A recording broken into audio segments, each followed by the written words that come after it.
Lucky Marwat के इलाके lucky city में डेंटल डॉक्टर की फायरिंग से 2 भाई जाँ बहक और बाप शदीद जख्मी हो गया। फायरिंग की एफआईआर के मुताबिक डॉक्टर ने 15,000 रुपए एडवांस लिए थे, लेकिन मसनूई दांत बनाने में टाल मटोल से काम ले रहा था, जिस पर तल कलामी हुई और डॉक्टर और उसके साथियों ने फायरिंग कर दी। फायरिंग से जख्मी बाप को अस्पताल मुंतकिल कर दिया गया। लकी मरवत के इलाके लकी सिटी में डेंटल डॉक्टर की फायरिंग से 2 भाई जाँ बहक और बाप शदीद जख्मी हो गया।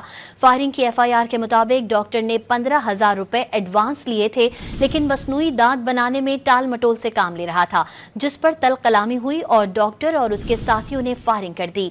फायरिंग से जख्मी बाप को अस्पताल मुंतकिल कर दिया गया।